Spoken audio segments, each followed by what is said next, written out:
देवांश जी मथुरा से। महाराज जी राधे राधे। आपके चरणों में कोटि कोटि प्रणाम। श्री जी की अनन्य कृपा से ब्रिज धाम में जन्म मिला। महाराज जी इन 18 सालों में धाम की ऐसी अपार महिमा पता ना होने के कारण किसी भी तरह का साधन नहीं बन पाया। प्रबल माया में फंसकर ये अधम बाहर पढ़ने चला गया, पर श्री जी की कृपा हुई। पिछले 8 महीने से आपका सत्संग सुन रहा हूँ, श्री जी की कृपा से नाम जप भी करता हूँ। महाराज जी कृपा करके इस मन पर शासन करें, ये सुबह ब्रह्म मुहूर्त में उठने ही नहीं देता, उससे नाम जप में पूरा नहीं हो पाता और नहीं, आपकी लगन कमजोर है बच्चा। नहीं, हमारा मन सोने नहीं देता। आप क्या बताओ क्या कर तुम्हारा मन उठने नहीं देता और हमारा मन सोने नहीं देता। अभ्यास योग युक्तेन चेतसा नान्यगामिना। जिसे शरीर बहुत क्लिष्ट रोग से युक्त है, तो जैसे डायलिसिस हुआ शाम तक, अब डायलिसिस के बाद जो हालत होती है वो ऐसी होती है जो अब कुछ शरीर में भारी भड़कन, कुछ खाने की इच्छा नहीं, 11-12 नींद ही नहीं। अब अगर थोड़ी आनी शुरू हुई तो हमारी 2 बजे से दिनचर्या, मतलब 1:30 बजे में जगना है। अब अगर हम सोते हैं तो फिर जग नहीं पाएंगे, तो रात चली गई।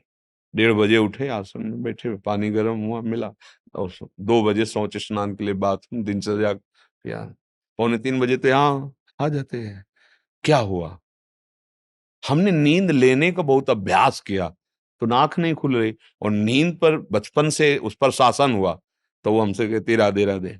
अब उससे कोई परेशानी, थोड़ा तो शरीर है ना प्राकृतिक, पर अब ऐसी परेशानी नहीं होती कि सत्संग छूट गया, भजन छूट गया, अब तो हम विक्षिप्त, ऐसा नहीं होता। तो ऐसे ही आप अभ्यास कीजिए। आजकल तो सुविधा है, अलार्म अलार्म लगा लीजिए तो आपको जगा देगा, आप जग गए। आप दिनचर्या करिए, कुछ दिन बाद बिना अलार्म के जग जाएंगे। अपने लोगों की ऐसी दिनचर्या थी पूर्व में कि मतलब अगर आप घड़ी से देखो तो 5 मिनट का अंतर है तो हम नहीं कह सकते कि ऊपर नीचे, ठीक राइट टाइम अपने आप आंख खुलेगी अपने आप। अब बचपन से अभ्यास रहा है ना, ठीक 2 बजे हमारी दिनचर्या, ये आज की नहीं है, ये 20 वर्ष की है। जब मान लो सत्संग ये सब नहीं चलता था तो सुबह स्नान करके 2 बजे वृंदावन की परिक्रमा, सूर्योदय होते होते मंगला होकर फिर गुरु जी की सेवा में, ऐसा। तो हम अभ्यास कमजोर कर रहे हैं। अब किसी किसमें आशीर्वाद की जरूरत क्या, अभ्यास कीजिए। आप शाम के जब रात्रि में सोए ना, भगवत चिंतन करते हुए, और आप टाइम अपने माइंड पे स्थापित कीजिए, मुझे 4 बजे जगना ही है, तो 4 बजे आपकी घंटी बज जाएगी दिमाग की। फिर आप करवट लेके सो जाए वो आपकी बात अलग है। अगर आप सच्चा संकल्प करेंगे तो आप देखना जग जाएंगे, क्योंकि अंदर ही भगवान बैठे हुए हैं।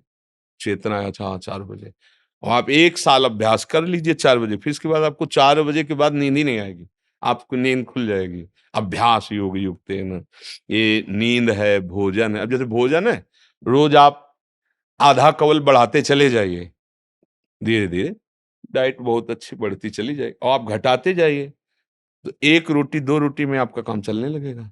2 रोटी दाल, थोड़ा सा संयम नियम से चलो, बहुत अल्प आहार करने लगोगे, स्वस्थ शरीर रहेगा। और आप आहार बढ़ाते चलो तो ऐसे लोग भी देखें कि ज्यादा शरीर में वजन नहीं है पर उतना भोजन उठा जाते हैं। हाँ, रोटी ऐसे ही इतनी, मतलब गिन के नहीं, बीता से ना, हमने देखा है मतलब वैसे। और कोई ऐसी खास शरीर में बल कि भाई बहुत कुंतलों उठा लेते हैं, ऐसा नहीं। अभ्यास, तो भोजन का अभ्यास, भोग का अभ्यास, नींद का अभ्यास। गलत कर लिया तो गलत, अच्छा कर लिया तो अच्छा। अब जैसे संयम, ब्रह्मचर्य, वर्षों, स्वप्न दोष भी नहीं होगा। आपने आदत बिगाड़ ली तो अब ना करो तो भी आपका ब्रह्मचर्य नहीं रहेगा। अभ्यास, हम गलत अभ्यास कर रहे हैं तो हम परिणाम में दुखी होंगे, परिणाम में हम नीचे गिरेंगे। अच्छी अभ्यास करें। उचित नींद, अब जैसे बालक को 6 घंटा आपको सोना ही है, 24 घंटे में 6 घंटे आपकी नींद के लिए पर्याप्त है। साधक के लिए 4 घंटे, बहुत शिथिल तो 5 घंटे, अच्छे साधक के लिए 3 घंटे। 3 घंटे में 24 घंटे की खुराक बिल्कुल फिट हो जाएगी इंद्रियों में। अब जो 12-12 घंटे सोते हैं उनको क्या बताएं। अब कुछ ऐसे कि खाए पिए सोए, अगर दिन भर ना बोलो तो सोते ही रहे। अभ्यास है, आप सोने का अभ्यास कर लो तो उसका अभ्यास हो जाएगा। अभ्यास है बच्चा, अभ्यास ठीक कर लो तो आपकी दिनचर्या ठीक हो जाएगी। ऐसा महाराज जी इसी विषय को और एक तो प्रश्न आते हैं कि जो रात को लेट नौकरी से आते हैं, फिर महाराज जी वो सुबह थोड़ा सा लेट उठ सकते हैं महाराज जी? कै बजे तक रात में? जैसे रात को 11-12 बज गए नौकरी से और खाने पीने में, फिर सुबह लाशड़ी में 2 बजे तक ड्यूटी रहती कई बार, अच्छा तो मैं 12 बजे से 2 बजे रात को नाइट शिफ्ट हो गई तो महाराज जी हाँ इनके लिए तो अलग विधान हो गया महाराज जी, ये हाँ मतलब ब्रह्म मुहूर्त में उठे बच्चे। हाँ अब जैसे रात्रि में ड्यूटी करते हो तो 6 घंटे तो सोना ही पड़ेगा, क्योंकि शरीर जो श्रम युक्त है। तो अब उसको फिर दिन में तो छुट्टी होती होगी, मतलब उसको समय तो ऐसा थोड़ी होता हो कि साधारण दिनचर्या वाली ड्यूटी में फिर जाना, ऐसा तो नहीं होता होगा। रात वाली ड्यूटी के लिए मतलब दिन वाला तो फुर्सत होगी, होता होगा ऐसा। अब हम तो कभी की नहीं तो हमें पता ना राइट नाइट और ना दिन की, रात दिन की ड्यूटी एक ही रही है। राधा वल्लभ श्री हरिवंश श्री वृंदावन श्री वंचल हमारी। तो 6 घंटे सोने के लिए विधान जैसे है, तो अगर आपको पैसा कमाने की इच्छा हो तो उसके बाद भी ओवर टाइम कर सकते हैं, आप ड्यूटी कर सकते हैं ना। 2 बजे जगने के बाद आप सोचोगे यार 2 घंटे अगर और हम कर लेते हैं तो इतना मिल जाता है। तो अगर ऐसा ओवर टाइम भजन के लिए हो जाए तो लाभ मिल जाए। अब आप 6 घंटे सोने के निकाल लो। अगर आपको ऐसा लगता है 2 बजे आए, अपना जो दिनचर्या सो गए, फिर जब जगो तब भजन, वो आपके लिए प्रातः काल वही हुआ जब उठ के भजन करें। जब वही जागे तभी समझ लो प्रातःकालीन। फिर आप वही दिनचर्या करो जो प्रातःकालीन दिनचर्या चाहिए। और जी अगर 8 से 2 तक ड्यूटी है रात को, तो हम आपकी कृपा से नाम जप नाम जप नाम जप एक भी क्षण उसमें जाने नहीं देते। हाँ और ठीक, जब बहुत सोते हैं बहुत हाँ उस स्वप्न में भी हमें सिर्फ कीर्तन ही दिखाई देता है, और जब उठते हैं तो पहला बहुत ऊंची स्थिति है ऐसी तो। स्वप्न में और जागृत में हर समय प्रभु का चिंतन चलने लगे तो बहुत ऊंची स्थिति है। पर मनीराम को देखते रहना, बहुत कलाबाज हैं, बहुत कलाकार हैं। कभी कभी हमको सिद्ध अनुभव करा करके वो ऐसी जगह खड़ा कर देते हैं जहां लगता है कि यार तुम बहुत धोखे में डाल दिए हमें, ऐसा लगता है। अपने लोग क्या है ना कि इसके साथ बहुत खेल करे हैं, युद्ध, तो इसकी हर हरकत को पता है। जिस समय बच्चा ऐसी स्थिति आ जाएगी कि आप जो बोले ना, जैसे जब स्थिति आ जाएगी तो आप बच्चा बोल नहीं पाओगे ये बात। जैसे करोड़ रुपया तुम्हारी जेब में रखे हो, तो एक हाथ चुपचाप ऐसे रहेगा और कोई कहेगा क्या बात है, कुछ नहीं वो खुजला रहा था इसलिए ऐसे कर रहा। आप ये नहीं बता सकते कि 1 करोड़ यहाँ है। अगर नाम जब चलने लगा, ऐसी स्थिति आने लगी, तो इतना आप भयभीत हो जाएंगे बताने में, आप कह नहीं पाएंगे। और आपको ये अनुभव होगा कि जैसे भजन होना चाहिए हो नहीं रहा। प्रभु मुझ नीच पर कब ऐसी कृपा होगी कि मेरा ऐसा भजन हो जाए। अभी क्या है, कृपा से हो रहा है, वो अहंकार में स्वीकृति हो रही है, इसलिए टिकाऊ बात नहीं बच्चा। भजन करने वालों के हृदय में ऐसी भजन की भूख पैदा होती है कि रात दिन करने पर भी उन्हें रोना आता है कि प्रभु कब मुझसे ऐसा भजन होगा जैसा संतों ने किया है, और रात दिन भजन कर रहे हैं। समझ रहे हो ना बच्चा, यहाँ आए हो ना, बहुत कृपा पात्र हो।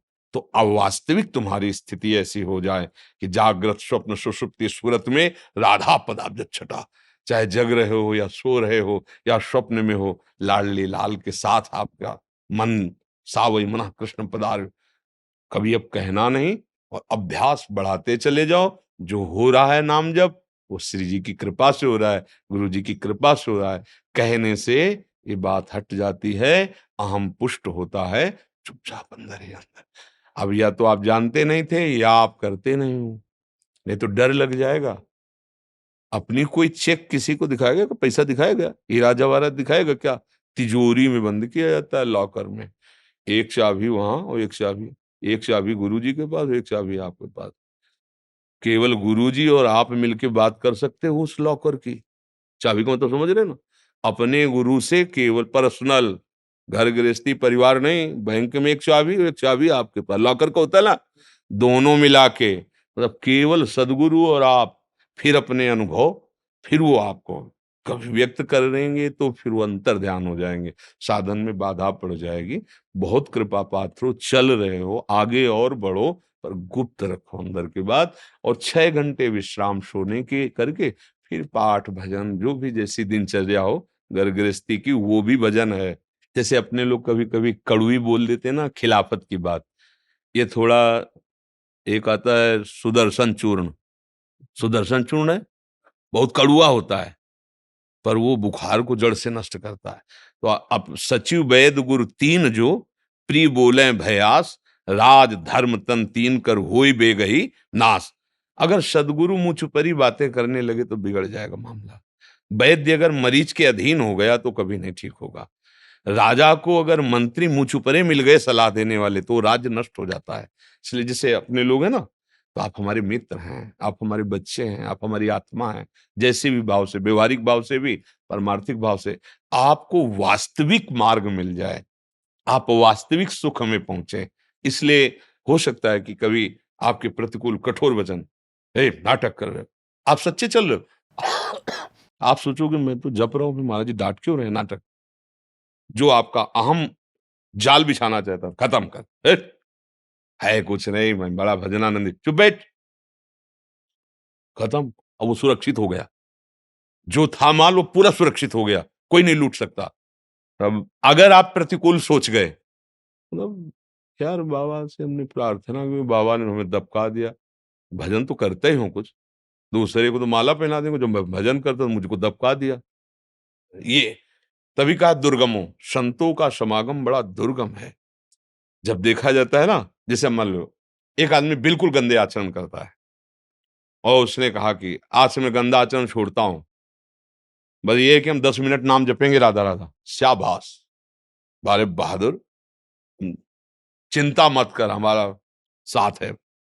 10 मिनट जब, अब आप 6 घंटा जप रहे हैं, अच्छे आचरण कर रहे हैं, अब आपसे हम नजर टेढ़ी करके बात करेंगे तो आपको लगेगा यार वो शराब भी पीता था, मांस भी खाता था, आज बात करो, 10 मिनट की शाबाश बोल दी, और 6 घंटे जब करते फिर भी हमारे, क्योंकि अभी 24 घंटे पूरे कराने हैं आपसे, फिर पूरा जीवन आपका भगवत स्वरूप बनाना है। जैसे लड़का कोई नया है ना, और बस स्कूल में और ऐसे गोली खींचे, ऐसे डंडा बना दे, तो टीचर क्या कहता है? वाह शाबाश शाबाश, बहुत अच्छा। और अगर साल भर उतने ही करता रहे तो छड़ी लेके वही गोली डंडा वही, आगे बढ़, का खा गा घा अंगा, अभी तो ज्ञा तक पहुंचला है। ऐसे जब संत समागम में कभी उनका कड़ुआ वचन, उनकी डांट लगे, तो अंदर से सोचना चाहिए भगवान हम पर बड़े कृपालु हैं, हमारी रक्षा कर रहे हैं, वो हमें अपना मानते हैं।